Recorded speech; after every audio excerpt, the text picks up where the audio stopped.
Hey everyone, what's going on? So today I wanted to just take a few minutes and talk about a single subject when it comes to creating training videos. So as you can see, I'm currently stuck in another hotel. Currently I'm in Lincolnshire, Illinois. I spend a lot of time here. This is where my organization has one of their corporate training offices. And as I sit here in this hotel, I'm just talking to you with a little cheap mic here. So hopefully it sounds okay. But I wanted to kind of said, I wanted to take a minute and talk about a subject that I haven't really given much thought to. However, last week I was sitting in a webinar. Matter of fact, it was a TechSmith webinar talking about AI and creating videos and using Audiate with their avatars and voice clones or their voices. And one of the questions I asked was, how far are we away from being able to use our own voice as voice clones? And they said it could be as early as the summer, which is beyond exciting.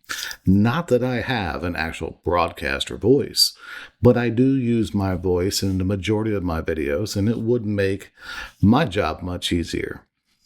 And then I asked the next question is, okay, well, that's fantastic. How far are we from using our own mugshots here for our own avatars? And they said they're looking into that. We didn't have any definitive dates yet, but I wouldn't be surprised if that's not in the near future with some of the other technology advancements we've seen with other organizations that do the voiceovers and they do the avatars. So the technology is there. It's just a matter of time before it falls into Camtasia's ecosystem. But that made me start thinking like, hey, James, so with my organization, if I start creating all these videos using an AI avatar of myself and my own cloned voice, what does that mean for me? If I come out here to YouTube and use the exact same avatar and voice, which is me, my own image and likeness, or my image and voice, does that mean that I am impeding on any rights of my organization? And, the more I thought about it, I'm like, that's kind of a good question. And it really would come back to thinking about, what is my employment agreement with the organization I work for? And what could be the actual intellectual property laws? And how is your likeness used, or is it even licensed by your organization? And we really got to start thinking about those things as we continue to evolve with this technology. And the more eager we are to use our own faces and our own voices to create this content, we need to be very careful. Now, with my employer, I'm not overly concerned about it. I don't think that they're going to give me any troubles. And I think that I can move on and make videos anywhere I want, because I do also do training outside of my organization on my own spare time that is not in a conflict of interest of my organization. So when you start thinking about that, what is your employment agreement? What does your employee handbook say? Are you a contract for work? Well, if you're contracted for work, that's a whole different, avenue that you need to start exploring. But for the most part, if you create content on behalf of your employer during your working hours for obviously either an hourly or a salary pay, they're going to own that product that you created. Now, I said product, and you could probably assume content as well. So the product and content, the video in which you created, would be theirs. There's no way around that. And why you would expect there to be makes no sense to me.